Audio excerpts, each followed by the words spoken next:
primero que dije, pero ¿cómo no hay un trabajo sobre las prostitutas en el Uruguay?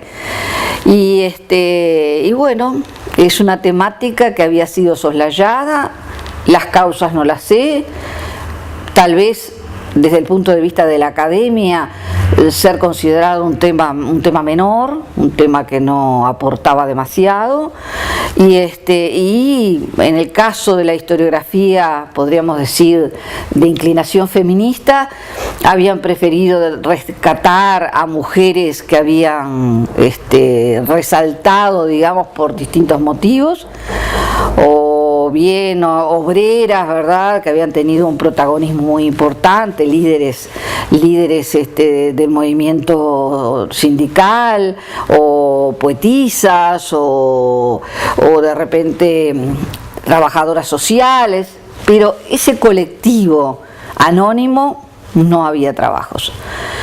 Entonces me di cuenta que yo no podía trabajar sobre la temática de la trata de blancas sin tratar de indagar sobre esas mujeres invisibles, más invisibles que cualquier mujer en la historiografía, es decir, porque las mujeres en general, hará unos 40, 50 años o menos, que están siendo analizadas por los historiadores, siendo estudiadas.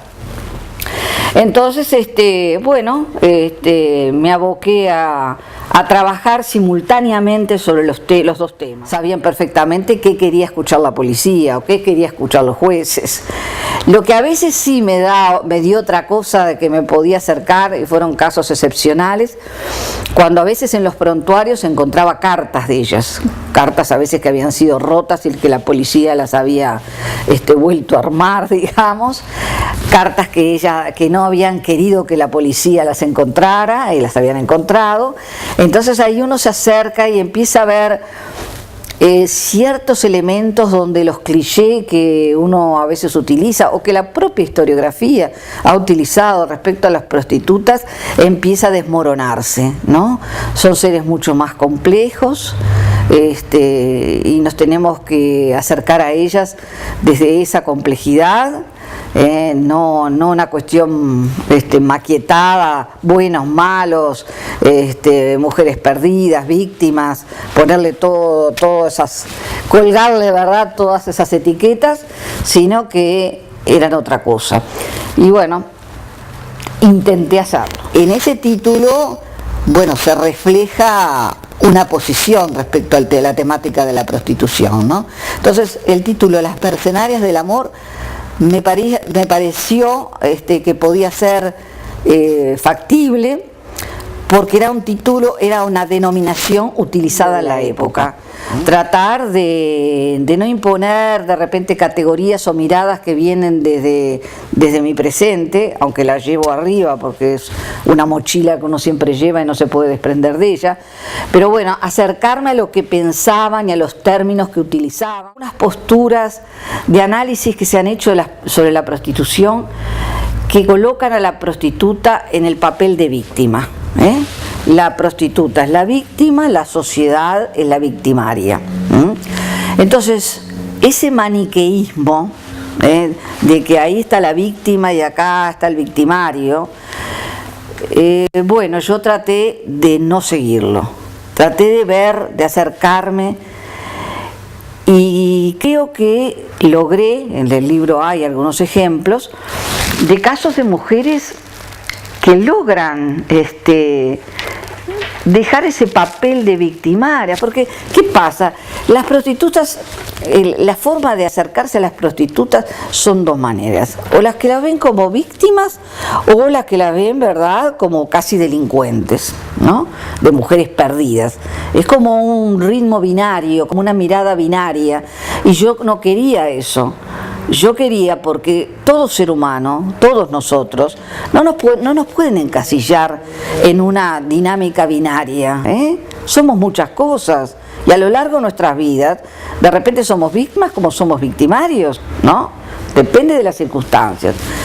Entonces, traté de complejizar lo que les decía al principio, ¿no?, de hacer una mirada compleja, que a veces me podrán decir o podrán no estar de acuerdo, pero bueno, esas mujeres eran todas víctimas, eran todas las costureritas que dieron el mal paso, las que fueron llevadas por los hombres malos a la prostitución.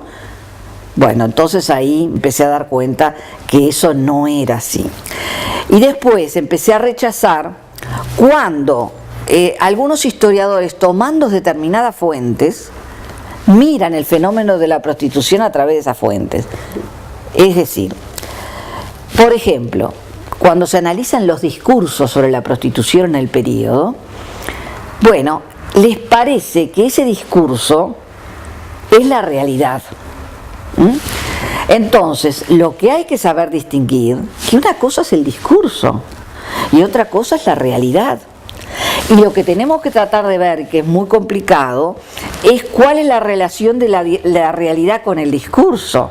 Y ahí cuando vemos el traslado de un discurso que tiene determinadas características a una realidad determinada, que son seres humanos, porque las prostitutas, ahí está, tienen capacidad de decisión, no son seres que las llevan para acá y para allá, en su mayoría, hay excepciones. Bueno, entonces darnos cuenta de que ese discurso, muchas veces las propias prostitutas lo toman, lo aceptan, otras lo adaptan a sus necesidades y otros se enfrentan. Entonces ahí empezamos a ver cómo procede una persona, una prostituta en este caso, frente a esos discursos. No todas actúan de la misma manera frente al discurso. El discurso no las moldea. Habrá algunos casos que sí, pero es una realidad muy compleja. ¿Qué más simple que mirar una realidad y ponerle un esquema determinado? Y lo que de la realidad no se mete en el esquema, no lo analizamos ni lo vemos.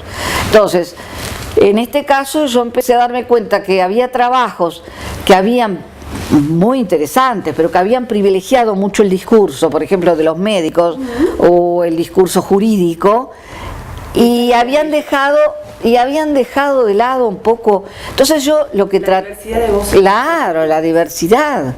Hay víctimas, hay mujeres víctimas. Yo no digo que no haya mujeres, no digo esa barbaridad. Hay mujeres que han sido víctimas. Y bueno, en la trata de blancas, por ejemplo, es evidente, aunque no todas tampoco, porque a veces es una opción realizada por ellas también, que después caen en esos círculos terribles. Pero el primer digamos, camino que recorren, muchas veces, a veces lo recorren solas, y después caen en las redes, después van cayendo en las redes. Pero entonces, seamos auténticos, no ocultemos las cosas, mostremos la complejidad del fenómeno, que no nos cierran las cosas bien, y bueno, no nos cierran, porque la realidad no cierra. Yo encuentro cartas dirigidas a los proxenetas por las prostitutas, donde hay manifestaciones de afecto. Ustedes me dicen, pues serán falsos. Bueno, yo no sé si puedo suponerlo, puede ser que fueran falsos, pero están ahí. Queridita mía, te voy a ver, estoy deseando, toda una cosa cariñosa, hay un vínculo afectivo, realizado sobre bases muy distintas de repente de la gente decente, convencionales, porque lógico, son seres en general los que caen en la prostitución o los que ejercen la trata de blancas, vienen de mundos muy complicados. Entonces, están atravesados por todo ese mundo complicado, complejo, muy diferente al nuestro, con pautas distintas, con códigos cerrados. Bueno, pero también puede haber sentimientos ahí. Y entonces, mostrémoslos. Entonces, está el proxeneta, que los hay terribles, ¿no? Monstruos algunos de ellos. Pero hay eso sería la excepción. Lo común es el proxeneta, que ahí está, la defiende, que la mujer se siente. ¿Por qué si no las mujeres caen tanto con los proxenetas en su momento? Porque la sociedad era muy cruel con las prostitutas. Entonces el proxeneta de alguna manera las protegía, le sacaba la plata también, pero las protegía, y entonces ellas tan huérfanas de afecto, que esos proxenetas, si no eran esos monstruos castigadores y terribles, bueno, eran un referente, y un referente masculino en una sociedad muy machista todavía, donde esas prostitutas también absorben esas pautas tradicionales de la sociedad en que viven. Entonces, tener un hombre al lado y un hombre que las defienda, bueno, era algo bien visto dentro de ese mundo, y en esa forma había como un punto de conexión con el resto de la sociedad, donde también el papel del hombre era fundamental, y una mujer sola era una cosa muy sospechosa, ¿no? Mal vista.